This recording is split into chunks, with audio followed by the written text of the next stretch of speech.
Hello, my lovely children. How are you all? I hope you are hale and hearty. And today we are starting a very beautiful story. And this story revolves around a small girl named Venda. तो बच्चों आज हम Wanda की कहानी पढ़ेंगे. This is the chapter number 5 in your books First Flight, The 100 Dresses Part 1. This chapter is divided into two parts, Chapter 5 and Chapter 6 in your books First Flight. And today in this video we will deal with chapter number 5, The 100 Dresses Part 1, written by L. Basso Estier. बच्चों, this is a really very beautiful story and this story gives you a very beautiful moral lesson. हमें बहुत कुछ सीखने को मिलता है इस chapter से. तो चलिए, what are we waiting for? Let us start this chapter, The 100 Dresses Part 1. With me, Pooja Sharma, lecturer in English, Government Senior Secondary School, Parnala, Block Bahadurgarh, District Jhajjar. Students, you can see on your screens the writer of this chapter, and she is L. Basso Estier. She is commonly known as Eleanor Estes. तो दोनों ही नामों से इनको जाना जाता है. And she was an American writer, and commonly she wrote about children's story. बच्चों के बारे में उन्होंने बहुत सारी कहानियाँ लिखी हैं बच्चों के लिए, और ये भी एक बच्चों के लिए स्टोरी है. ना केवल कहानियाँ बल्कि उनकी स्टोरी से हमें कुछ ना कुछ मॉरल लेसन ज़रूर मिलता है. हमें इस चैप्टर से भी बहुत ही खूबसूरत सा एक लेसन मिलने वाला है. This story is about the matter that doesn't mistreat anyone for being different. बच्चों, हम सब अलग अलग हैं, देखने में भी अलग अलग हैं, हमारी बोलने के तरीके भी अलग अलग हैं, और हम अलग अलग जैसे राज्यों से, देशों से भी बिलोंग करते हैं. लेकिन हम इन चीज़ों से डिफरेंट हैं, लेकिन हम कॉमनली हम सब एक हैं. This story is teaching everyone that we should never make fun of unique differences of our fellow human beings and try to accept them as they are. तो बहुत ही अच्छा मॉरल लेसन हमें ये मिलता है कि हम सब काफ़ी चीज़ों में एक दूसरे से डिफरेंट हैं, लेकिन हमें उन डिफरेंसेस का मजाक नहीं उड़ाना चाहिए. Each and every person is unique. ठीक है, उसके पास अलग से कोई क्वालिटीज़ होती हैं जो उसको औरों से भिन्न करती हैं. हमें उन डिफरेंसेस की रिस्पेक्ट करनी चाहिए, ना कि उनका मजाक उड़ाना चाहिए, और जो जैसा है उसे वैसा ही एक्सेप्ट करना चाहिए, स्वीकार करना चाहिए. One of the important themes which the story The 100 Dresses conveys is racial discrimination. It is one of the ills of the society which has an adverse impact on the people. बच्चों, racial discrimination, जाति के नाम पर जो भेदभाव होता है, इसके विरुद्ध है हमारा चैप्टर. ठीक है, इसमें जो लड़की है, मैंने तुम्हें शुरू में बताया था, वेंडा, वो एक पोलैंड की रहने वाली है जो अभी अभी रिसेंटली अमेरिका में आकर सेटल हुई है. और अमेरिकन बच्चे, उसका नाम भी अलग है, वो थोड़ा बोलती भी अलग तरीके से है क्योंकि वो पोलैंड की है, तो उसका बड़ा मजाक उड़ाते हैं जिससे कि उसे बहुत ज़्यादा बुरा लगता है. तो हमें ये एक इल है बच्चों, सोसाइटी की बुरी बात है कि हमें रेस के आधार पर किसी से डिफरेंस क्रिएट करना किसी के साथ. तो हमें इस चीज़ को छोड़ना चाहिए. The story is about a Polish girl who faces discrimination when she goes to school. जब वो स्कूल जाती है बच्चों, वेंडा जो पोलैंड की रहने वाली है, पॉलिश गर्ल है, तो उसके साथ दुर्व्यवहार किया जाता है. There are a lot of instances in the story which shows how racism affects the social and personal lives. बच्चों, वो बहुत आहत होती है, उसे बहुत बुरा लगता है जब उसके साथ बच्चे दुर्व्यवहार करते हैं just because she belongs to Poland. How racism affects the social and personal lives. और ये हमें बताता है कि कैसे अगर आप किसी के साथ दुर्व्यवहार करते हो रेस के आधार पर, जाति के आधार पर या रंग के आधार पर, तो कैसे उस व्यक्ति की सोशल, सामाजिक और पर्सनल, उसकी निजी ज़िंदगी तबाह हो जाती है. The story makes people realise how people feel when they are expose to such discrimination. और जो वो व्यक्ति है बच्चों, जो डिस्क्रिमिनेशन का शिकार है, भेदभाव का शिकार है, वो व्यक्ति कैसा फील करता है, ये पूरी स्टोरी हमें पता चलेगी वेंडा की स्टोरी के थ्रू, जो कि हमारी मेन कैरेक्टर है इस चैप्टर की, the 100 dresses part 1. The 100 dresses, ये बच्चों बहुत ही इंटरेस्टिंग फैक्ट है जो मैं तुम्हें बताने जा रही हूँ, is based on Eleanor Estes real life experience. बच्चों, राइटर एलेनोर एस्टीज, या तुम एल बसो एस्टियर भी कर सकते हो नाम, जो भी तुम्हें ठीक लगे, उनकी ना रियल लाइफ के ऊपर बेस्ड है ये कहानी. It is the story of a girl who receive Peggy's hand me down dresses. बच्चों, इस स्टोरी के अंदर मैं नाम अभी नहीं बताऊंगी, आपको खुद फाइंड आउट करना है और मुझे बताना है लास्ट में कि पैगी की एक और कैरेक्टर है, एक लड़की है पैगी, उसकी सेकंड हैंड ड्रेसेस वो लड़की लेती थी. उस लड़की का क्या नाम है? वो लड़की है ना, वही है हमारी राइटर एलेनोर एस्टीस या एल बसो एस्टियर. She felt very guilty for not having defended the character Wanda in real life. बच्चों, जब वेंडा उसकी निजी ज़िंदगी में, उसकी पर्सनल लाइफ में जब वेंडा जैसी लड़की आई थी जो डिस्क्रिमिनेशन का शिकार हुई थी, उसे बहुत बुरा लगा था हमारे राइटर को कि वह उसको सेव नहीं कर पाई, उसको डिफेंड नहीं कर पाई, इसलिए उसने ये स्टोरी लिखी है। She wrote the story in order to assuage her guilt and to encourage others to stand against bullies. तो उसने बच्चों assuage means gain the good will of और टू सेटिस्फाई, खुद की जो गिल्टी है उसको शांत करने के लिए उसने ये स्टोरी लिखी, ताकि इस स्टोरी से लोग सीखें और विरुद्ध खड़े हो जाएं बुलीज के दुर्व्यवहार के। किसी के साथ भी किसी प्रकार के दुर्व्यवहार रेस के आधार पर, कलर के आधार पर, रिलीजन के आधार पर ना किया जाए। तो मैंने तुम्हें पूरा बैकग्राउंड बता दिया है बच्चों स्टोरी का। So let us start this story, the 100 dresses part 1। Today Monday, Wanda Petronski, बच्चों ये है हमारी main character Wanda Petronski, was not in her seat. बच्चों मंडे का दिन है, आज मंडे है और वेंडा प्रेटनॉस्की अपनी सीट पर नहीं है। But nobody, not even Peggy and Madeline, the girls who started all the fun, noticed her absence. किसी ने भी नोटिस नहीं किया कि वेंडा आज नहीं आई है, अपनी सीट पर नहीं बैठी है। पैगी और मैडेलाइन, जिसको बाद में हम मैडी कहेंगे, बच्चों ये मैडी वाला करेक्टर ही है जो मैं तुम्हें अभी बता रही थी, जो हमारे राइटर का करेक्टर है। तो पैगी और मैडेलाइन या मैडी ने नोटिस ही नहीं किया कि वो वेंडा आज आई ही नहीं है, जबकि उन्होंने इस सारे फन की, इस मजाक की शुरुआत की थी। Usually Wanda sat in the seat next to the last seat in the last row in room 13। बच्चों रूम नंबर 13 के अंदर लास्ट सीट के अंदर, लास्ट रो के अंदर बैठती थी Wanda. She sat in the corner of the room where the rough boys who did not make good marks sat, the corner of the room where there was most scuffling of feet, most roars of laughter when anything funny was said, and most mud and dirt on the floor. She sat in the corner of the room. वो बच्चों room number 13 के एक corner में बैठ जाती थी जहाँ पर रफ लड़के बैठते थे। रफ ये मीन्स इनडिसिप्लिन्ड, जो अनुशासित नहीं थे वो बच्चे बैठते थे, और जो अच्छे नंबर नहीं लाते थे वो बैठते थे कॉर्नर में रूम के। और वहाँ पर बच्चों बहुत ज़्यादा आवाज़ होती थी, स्कफलिंग ऑफ फीट की, मतलब noisy dragging movements of the feet on the ground, पैर पटकने की आवाज़ें वहाँ पर आती थी। रोर्स, चिल्लाने की आवाज़ आती थी। किसकी चिल्लाने की? लाफ्टर के, हंसी की। When anything funny was said, जब भी कोई मजाकिया बात होती तो सबसे ज़्यादा चिल्लाने की आवाज़, हंसने की आवाज़ भी वहीं से आती थी। वहाँ पर बच्चों most mud and dirt on the floor, उस जगह पर कॉर्नर के अंदर बहुत ज़्यादा मिट्टी, गंदगी फ्लोर, फर्श के ऊपर थी। Venda did not sit there because she was rough and noisy. On the contrary, she was very quiet and rarely said anything at all. Wanda बच्चों वहाँ पर इसलिए नहीं बैठती थी कि वो भी इनडिसिप्लिन थी, रफ थी या नॉइजी थी, शोर करने वाली लड़की थी। वो बिल्कुल इसके अपोजिट थी। वो तो क्वाइट एंड काम, बहुत चुपचाप रहने वाली लड़की थी। Rarely said anything at all, वो बहुत ही रेयरली, वेरी सेल्डम कुछ भी बोलती थी, यानी कि चुप ही रहती थी क्लास में। And nobody had ever heard her laugh out loud, और आज तक पूरी क्लास में किसी ने भी उसे हंसते हुए तो सुना ही नहीं था। Sometimes she twisted her mouth into a crooked sort of smile. कभी कभी वो twisted मूव करती थी अपने माउथ को, अपने मुंह को crooked मीन्स बेढंगी तरीके से, awkward तरीके से, जिससे वो स्माइल कहती थी, मतलब अजीब से अपने मुंह को बना लेती थी स्माइल करते वक्त। बट दैट वॉज ऑल, लेकिन हंसना, खिलखिलाकर हंसना तो उसका कभी किसी ने सुना ही नहीं था। Nobody knew exactly why Venda sat in the seat unless it was because she came all the way from Boggins Heights and her feet were usually caked with dry mud. किसी को नहीं पता था कि वेंडा लास्ट सीट के ऊपर जाकर क्यों बैठती थी। सब इतना ही जानते थे कि वो बॉगिन्स हाइट्स, बच्चों ये वो जगह है जहाँ पर वेंडा रहती थी, ये एक नंबर में पूछा जा सकता है। बॉगिन्स हाइट्स के अंदर वो रहती थी और उसके पैर हमेशा caked with, cake means covered with dry, सूखा हुआ मड, कीचड़ की मिट्टी तुम कह सकते हो। तो वहाँ पर उसके जो शूज़ थे वो हमेशा कवर्ड विद मड थे, इसलिए शायद वो हमेशा लास्ट सीट पर आकर बैठती। But no one really thought much about Wanda Petronski one she sat in the corner of the room.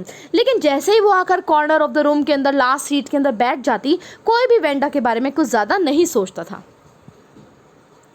The time when they thought about Venda was outside of school hours at noon time, when they were coming back to school, or in the morning early before school began, when groups of 2 or 3 or even more would be talking and laughing on their way to school yard.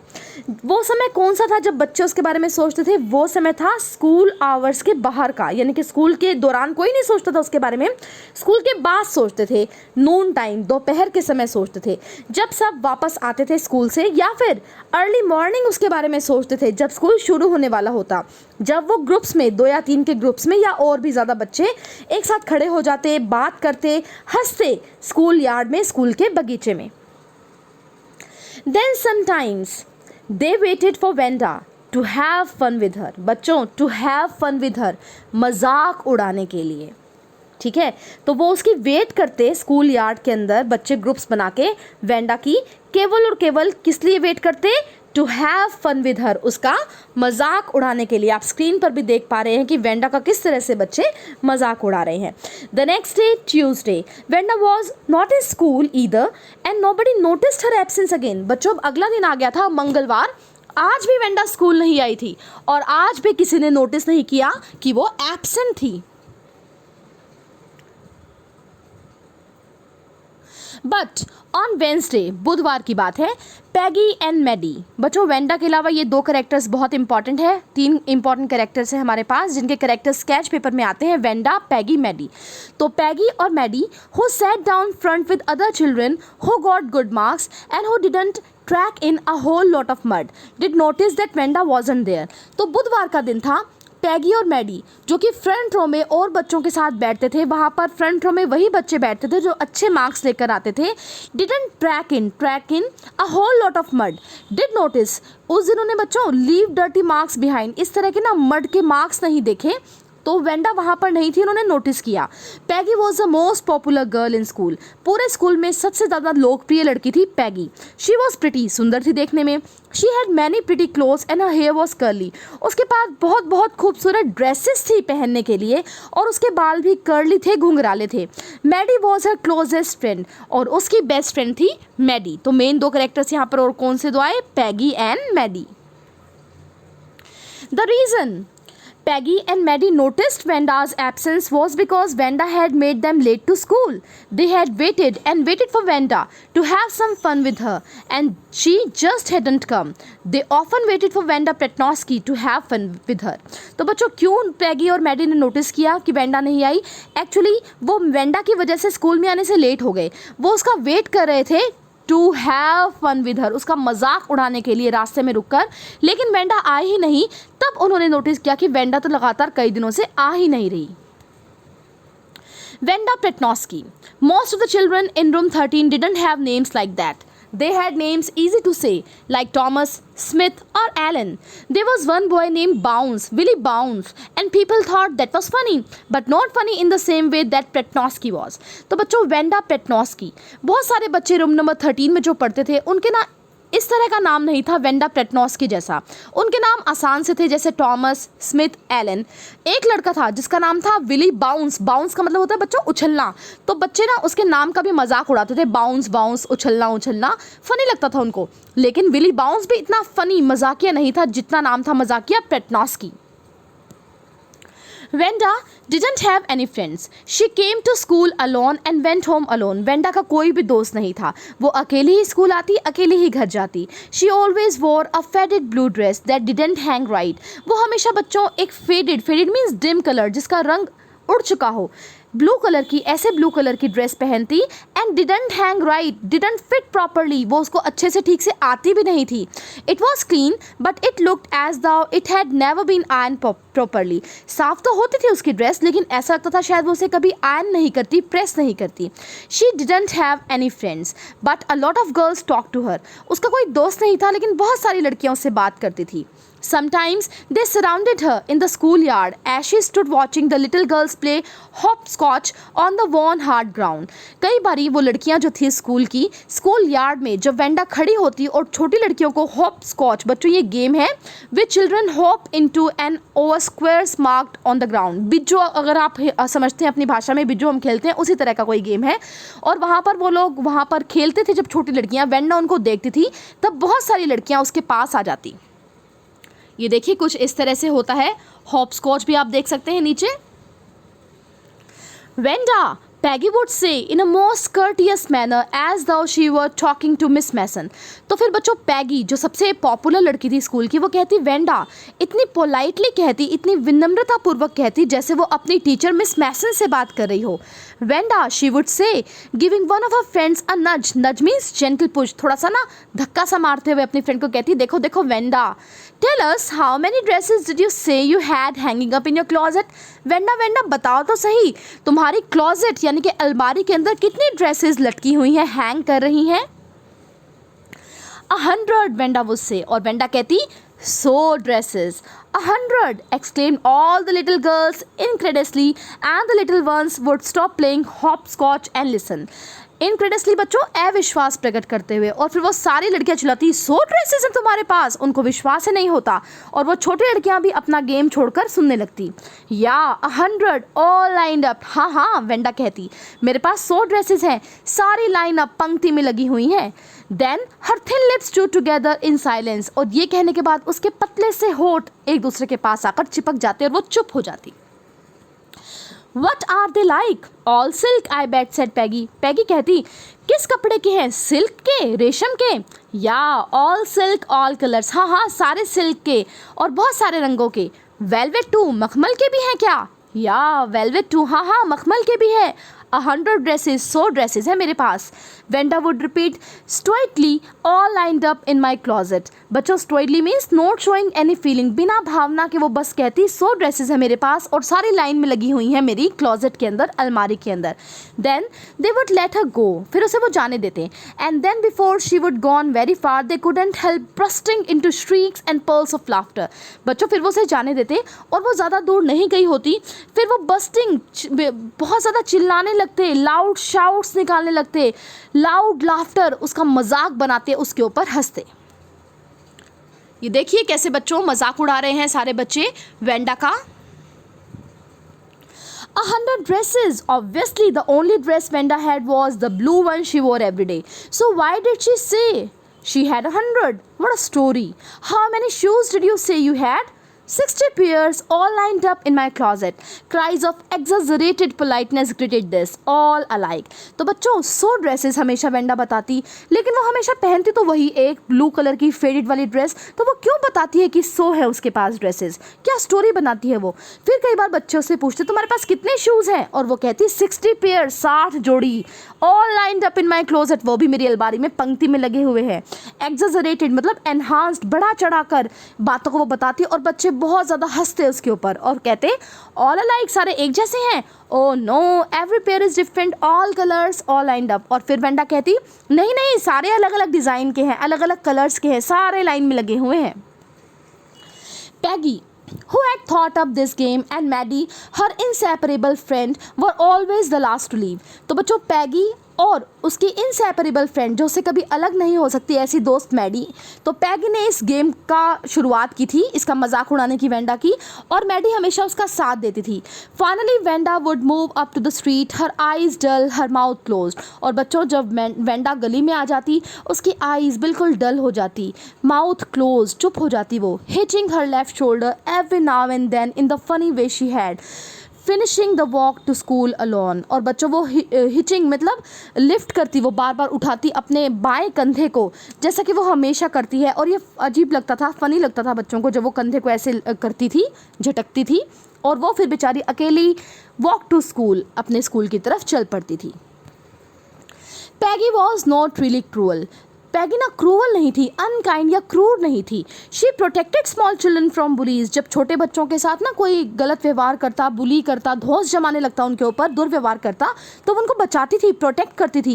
And she cried for hours if she saw an animal mistreated. अगर कोई जानवर उसे दिखता जिसके साथ गलत व्यवहार किया जा रहा है, मिसट्रीटमेंट किया जा रहा है, तो वो रोती थी. If anybody had said to her don't you think that is a cruel way to treat Wanda, she would have been very surprise. Cruel? Why did the girl say she had 100 dresses? कई बार ना कोई भी उसे कहता कि तुम कितना क्रूर व्यवहार कर रही हो वेंडा के साथ, क्यों वेंडा को इस तरह से तंग करती हो, तो वह कहती मैं क्रूर बन रही हूँ. वो लड़की हमेशा झूठ क्यों बोलती है कि उसके पास 100 ड्रेसेस हैं? Anybody could tell that was a lie. Why did she want to lie? And she wasn't just an ordinary person. Else, why did she have a name like that? Anyway, they never made her cry.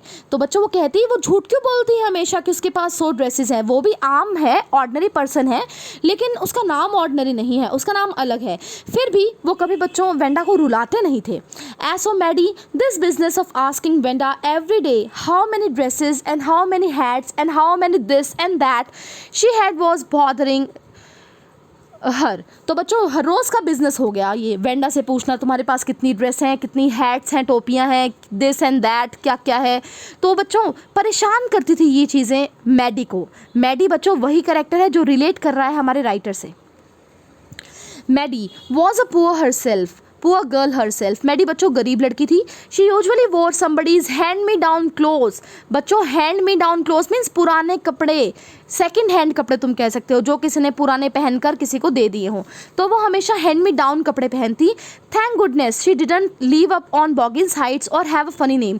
शुक्र है भगवान का, वो एक कई बार सोचती कि वो बॉगिन्स हाइट में नहीं रहती और उसका नाम भी मजाकिया नहीं है। Sometimes when Peggy was asking Wanda those questions in that मॉकिंग polite voice, Maddie felt embarrassed and studied the marbles in the palm of her hand, rolling them around and saying nothing herself. तो बच्चों Maddie को ना वास्तव में बुरा लगता था जब पैगी वेंडा से मजाक भरे ये प्रश्न पूछती थी कि कितनी ड्रेसेस हैं, कितने जूते हैं, कितनी हैट्स हैं। बहुत एम्बेरस फील करती, शर्मिंदा फील करती मैडी, लेकिन वो कुछ नहीं कहती। अपने हाथों में पाम, हथेली के अंदर हाथों की मार्बल्स, कंचे जो होते उनको रोल करती रहती, घुमाती रहती और कुछ भी नहीं बोलती थी। उसे वास्तव में बहुत बुरा लगता था वेंडा के लिए। Not that she felt sorry for Venda exactly. She would never have paid any attention to Venda if Peggy hadn't invented a dresses game. वो ज़्यादा फील वेंडा के लिए सॉरी नहीं करती थी।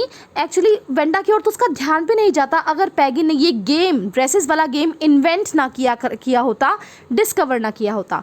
But suppose Peggy and all the other started in on her next, she wasn't as poor as Wanda perhaps, but she was poor. लेकिन वो ये डरती थी कि कभी कुछ कहे तो कभी वो गेम उसके ऊपर ना आ जाए, बच्चे उसका मजाक ना उड़ाने लगे मैडी का, क्योंकि वो तो गरीब है, लेकिन हाँ इतनी भी गरीब नहीं जितनी वेंडा है। Of course, she would have more sense than to say she had 100 dresses. Still, she would not like for them to begin on her. She wished Peggy would stop teasing Venda Pretnosky. तो कहती है कि उसमें ना sense तो है, वो ये तो कभी नहीं कहेगी कि उसके पास 100 ड्रेसेस हैं जबकि उसके पास ना हो, लेकिन फिर भी वो चाहती थी कि वेंडा के साथ ये टीजिंग, जो चिढ़ाना है, पैगी जो चिढ़ाती है उसे, वो ख़त्म हो जाए, स्टॉप हो जाए। Today, even though they had been late to school, Maddie was glad she had not had to make fun of Venda. आज वो लेट हो गए स्कूल के लिए क्योंकि वो वेट कर रहे थे वेंडा के, लेकिन वेंडा आई नहीं थी। लेकिन मैडी ग्लैड, खुश थी कि आज वेंडा का मजाक नहीं उड़ा कम से कम। She worked her arithmetic problems absent mindedly. 8 times 8 let's see. अब बच्चों वो अपने अंक गणित की प्रॉब्लम्स को, सम्स को सॉल्व कर रही थी। 8 गुना 8 देखते हैं सोच रही थी वो इस बारे में। She wished she had the nerve to write Peggy a note. अब उसने सोचा, नर्व मीन्स करेज, उसने करेज जुटाई, साहस जुटाया कि वो पैगी को एक नोट लिखे, because she knew she never would have the courage to speak right out to Peggy to say hey Peg let's stop asking Wanda how many dresses she has. When she finished her arithmetic she did start note to Peggy, suddenly she paused and shuddered. तो बच्चों उसने आज मन बना लिया कि जैसे वो अपना अंक गणित के इन सम्स को पूरा करेगी, वो एक नोट लिखेगी पैगी को कि ये जो गेम तुम कर रही हो वेंडा के साथ ड्रेसेस वाला, इसको ख़त्म करो। क्योंकि वो बेटा फेस टू फेस उसको नहीं कह सकती थी, ये बातों से डर लगता था, लेकिन वो एक नोट के रूप में उसको लिख कर दे सकती थी। लेकिन जैसे ही बच्चों से फिनिश की अपने सवालों को और स्टार्ट किया नोट लिखना, अचानक वो रुक गई और शडर्ड, कांपने लगी, शुक बिकॉज ऑफ फियर, डर के मारे। She pictured herself in the schoolyard, a new target for Peggy and the girls. उसने देखा कि अगर वो वेंडा को टीज करना, चिढ़ाना छोड़ देंगे तो नया टारगेट होगी वो खुद, पैगी का और लड़कियों का। Peggy might ask her where she got the dress she had on. Peggy उससे पूछेगी जो तुमने ड्रेस पहन रखी है कहाँ से ली, and Maddie would have to say it was one of Peggy's old ones that Maddie's mother had tried to disguise with new trimmings so no one in room 13 would recognize it.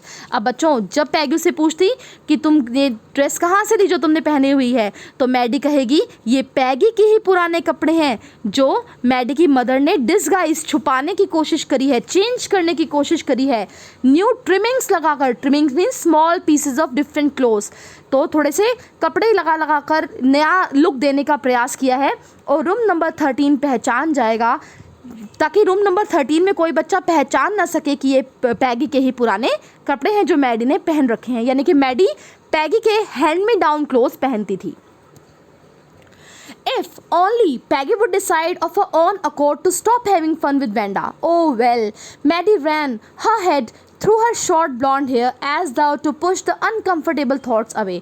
अब तो यही हो सकता है कि पैगी खुद अपने accord से, अपने विश से वेंडा के साथ मजाक करना बंद करे, लेकिन फिर मैडी अपने हाथों को अपने छोटे छोटे ब्लॉन्ड हेयर गोल्डन कलर के सुनहरे बालों में फहराने लगी और वो काफ़ी अनकंफर्टेबल फील कर रही थी अपने विचारों से। तो उसने सोचा इन विचारों से छुटकारा पाया जाए। What difference did it make? क्या होगा? Slowly, Maddie tore into bits the note she had started. और वो जो नोट मैडी ने लिखा था वो उसने टुकड़ों में फाड़ दिया। She was Peggy's best friend. वो पैगी की बेस्ट फ्रेंड थी। And Peggy was the best like girl in whole room. और रूम नंबर 13 के अंदर सबसे पॉपुलर, सबसे बेस्ट लड़की थी पैगी। Peggy could not possibly do anything that was really wrong, she thought. अब वो सोचने लगी कि पैगी कुछ गलत नहीं कर सकती। As for Wanda, she was just some girl who lived upon Boggins Heights and stood alone in the schoolyard. और वेंडा क्या है? एक लड़की जो रहती है बॉगिन्स हाइट पर और अकेली रहती है स्कूल के अंदर। She scarcely ever said anything to anybody. वो कभी भी किसी से कुछ भी नहीं कहती। The only time she talked was in schoolyard about her 100 dresses.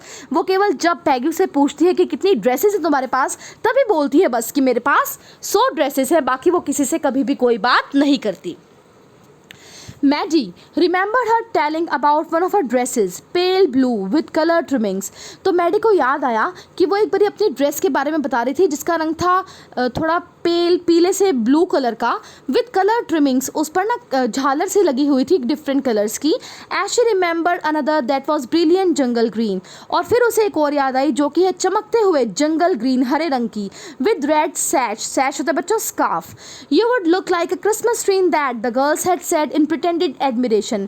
Pretended means false admiration, झूठी प्रशंसा करते हुए लड़कियों ने कहा था तुम तो इसमें ना क्रिसमस के पेड़ जैसी लगोगी। Thinking about Wanda and her 100 dresses all lined up in the closet, Maddie began to wonder who was going to win the drawing and coloring contest. अब वेंडा की 100 ड्रेसेस जो कि उसकी अलमारी में लाइन में लगी हुई हैं, उनके बारे में सोचते हुए मैडी ने सोचा अभी अभी जो ड्राइंग और कलरिंग की कंपटीशन हुई है जिसमें बच्चों को ड्राइंग बनानी थी और कलर करने थे, वो कौन जीतेगा। For girls, this contest consisted of designing dresses and for boys of designing motorboats. लड़कियों को ड्रेसेस की फ़ोटो बनानी थी और लड़कों को मोटर बोट्स का डिज़ाइन बनाना था। Probably, Peggy would win the girls' medal. Peggy drew better than anyone else in the room. और वो मन में सोचती है कि ये कंपटीशन जो थी ड्राइंग की, ड्रेसेस बनाने की, पैगी ही जीतेगी क्योंकि पैगी की राइटिंग और ड्राइंग सबसे सुंदर है इस रूम के अंदर। At least that's what everybody thought. She could copy a picture in a magazine or some film star said so that you could almost tell who it was. बच्चों पैगी की इतनी अच्छी ड्राइंग है कि वो किसी भी मैगजीन पत्रिका से किसी भी फिल्म स्टार के चेहरे को यूं का यूं बना देती और कोई भी बता सकता था ये किसकी फ़ोटो है। Oh Maddie was sure Peggy would win, तो मैडी तो श्योर थी कि ये कॉम्पिटिशन तो पैगी ही जीतेगी। Well tomorrow the teacher was going to announce the winners, then they would know, और कल ही टीचर जो है अनाउंस करने वाले हैं विनर को, तो कल पता चल जाएगा कि किसने वो ड्राइंग और कलरिंग ड्रेसेस का कंपटीशन जीता। The next day, it was drizzling. Drizzling means light rain. हल्की हल्की बारिश हो रही थी अगले दिन। Maddie and Peggy hurried to school under Peggy's umbrella. तो पैगी ने छतरी पकड़ रखी थी, मैडी और पैगी छतरी के नीचे स्कूल में जा रहे थे। Naturally, on a day like this, they didn't wait for Wanda Petnosky on the corner of Oliver Street, the street that far away under the railroad tracks up the hill led to Boggins Heights. इस तरह के मौसम में कभी भी पैगी और Maddie Wanda का wait नहीं करते थे ओलिवर स्ट्रीट के ऊपर। ओलिवर स्ट्रीट जो कि बहुत दूर है, रेल रोड के अंदर, ट्रैक्स के अंदर है, हिल के पास है और बॉगिन्स हाइट जाती है। Anyway they weren't taking chances on being late today because today was important, और आज वैसे भी वो लेट नहीं होना चाहते थे क्योंकि आज तो बहुत ही इंपॉर्टेंट दिन था। आज अनाउंस होने वाला था विनर का नाम। Do you think Miss Mason will announce the winners today, asked Peggy. Peggy ने पूछा तुम्हें क्या लगता है टीचर जो है मिस मैसन आज अनाउंस कर देंगे विनर का नाम। Oh I hope so the minute we get in, बिल्कुल हमारे स्कूल में घुसते ही अनाउंस हो जाएगा, said Maddie. Of course you will win Peg, और उसने ये भी कहा मैडी ने कि तुम्हें जीतोगी पैगी, चिंता मत करो। होप सो सेड पैगी ईगरली, पैगी ने भी कहा बिल्कुल मैं ही जीतूंगी, यही आशा है। The minute they entered the classroom they stopped short and gasped. जैसे वो क्लासरूम में पहुंचे रुक गए और gasped breath with open mouth हाफने लगे। There were drawings all over the room। पूरे कमरे में बच्चों ड्राइंग सजी हुई थी। On every ledge outer part के अंदर window sill a narrow shelf below window, खिड़की के नीचे का भाग वहाँ भी। डैजलिंग कलर्स चमकते हुए रंगों से, ब्रिलियंट बहुत खूबसूरत। लेविश डिज़ाइन भव्य ग्रैंड डिज़ाइन बने हुए थे। All drawn on great sheets of wrapping paper जो गिफ्ट रैप करने का पेपर होता है उसके ऊपर बने हुए थे। There must have been 100 of them, so थे कम से कम। ऑल लाइंड अप, सारे लाइन में लगे हुए थे। आप देख सकते हैं कैसे on your screens. There must be the drawings for the contest they were। Everybody stopped and whistled and murmured admiringly। ज़रूर ये कॉन्टेक्स्ट की ड्राइंग है जो बच्चों ने भेजी है, वही थी। सभी बहुत खुश थे, सीटियाँ बजा रहे थे और प्रशंसा कर रहे थे उन सुंदर सुंदर पिक्चर्स की। As soon as the class had assembled, Miss Mason announced the winner। जैसे ही क्लास आई रूम नंबर 13 के अंदर, मिस मैसन ने रिजल्ट अनाउंस किया। Jack Beagles had won for the boys. Jack Beagles जीत गया था बॉयज़ के अंदर। She said and his design of an outboard motor was on exhibition in room number 12। और उसने जो डिज़ाइन बनाया था आउटबोर्ड मोटर का, वो प्रदर्शनी के लिए रख दिया गया था रूम नंबर 12 के अंदर, along with the sketches by all other boys. और बाकी बच्चों के स्केचेस ड्राइंग्स भी वहीं पर थी। ये देखिए मिस मैसन अनाउंस कर रही हैं रिजल्ट्स को। As for the girls, she said, although just 1 or 2 sketches were submitted by most, one girl, and room number 13 should be proud of her, this one girl actually drew 100 designs, all different and all beautiful. In the opinion of the judges, any one of the drawings is worthy of winning the prize. I am very happy to say that Wenda Pretnowski is the winner of the girls medal। और बच्चों miss Mason ने कहा कि आमतौर पर लड़कियों ने 1 या 2 ही डिज़ाइंस दिए हैं, लेकिन एक लड़की है रूम नंबर 13 के ऊपर जिसको सभी को जिसके ऊपर प्राउड फील होगा, गर्व होगा। उस लड़की ने एक नहीं 100 ड्रेसेस के डिज़ाइंस सबमिट कराए थे, सभी अलग सभी सुंदर। और जजेस का ओपिनियन ये था कि कोई भी एक पेंटिंग भी उसकी जीत सकती थी ये कॉन्टेस्ट, उसने तो 100 बनाई है। तो टीचर मिस मैसन बहुत खुश है अनाउंस करते हुए कि गर्ल्स का मेडल जीता है वेंडा प्रेटनॉस्की ने। Unfortunately, Wenda has been absent from school for some days and she is not here to receive the applause that is due to her। लेकिन unluckily, Wenda कई दिनों से स्कूल नहीं आ रही है और जो applause, जो तालियां है, जो प्रशंसा उसकी हो रही है वो नहीं रिसीव कर पा रही है। Let us hope she will be back tomorrow। आशा करते हैं वो कल स्कूल आ जाएगी। Now class, you may file around and room quietly and look at the exhibit drawings। Exhibit means extremely beautiful। तो अब बच्चों तुम अब क्लास में घूम सकते हो और सुंदर सुंदर ड्राइंग्स को देख सकते हो। The children burst into applause। बच्चों ने तालियां बजाई and even the boys were glad to have a chance to stamp on the floor। और बच्चों ने पैर से आवाज़ें की फर्श के ऊपर पैर मार मार कर। Put their fingers in their mouths and whistle। अपने फिंगर्स को माउथ में लिया और सीटी बजाई। Though they were not interested in dresses। वो ड्रेसेस में खास रुचि नहीं रखते थे फिर भी। Look Peg, whispered Maddie, that's that blue one she told us about, isn't it beautiful। अब मैडी ने बोला देखो देखो पैगी, वहाँ पर ब्लू कलर की ड्रेस वेंडा ने हमें बताया था इसके बारे में, सुंदर है ना। येस सेड पैगी। पैगी ने कहा हाँ। And here's that green one. और ये रही वो हरी वाली। Boy I thought I could draw. अरे ये तो मैं भी ड्रॉ कर सकती थी। तो बच्चों यहीं पर हमारा पार्ट 1 ख़त्म होता है। सभी बच्चे एडमायर कर रहे हैं वेंडा प्रेटनॉस्की के द्वारा बनाए गए 100 ड्रेसेस के डिज़ाइन को। आगे क्या होता है, वेंडा स्कूल में आएगी तब क्या होगा, वेंडा स्कूल में आ क्यों नहीं रही है, ये भी एक क्वेश्चन बनता है। तो इन सभी सवालों के जवाब मिलेंगे हमें द 100 ड्रेसेस पार्ट 2 यानी कि चैप्टर नंबर 6 में। सो हम यहीं पर इस स्टोरी को स्टॉप करते हैं। Thank you so much for watching. Hopefully आपको पसंद आई होगी story. We will continue it in the next video। So this presentation was made by Pooja Sharma, lecturer in English, Government Senior Secondary School, Parnala, Block Bahadurgarh, District, Jhajjar। Thank you so much for watching. Take care all of you।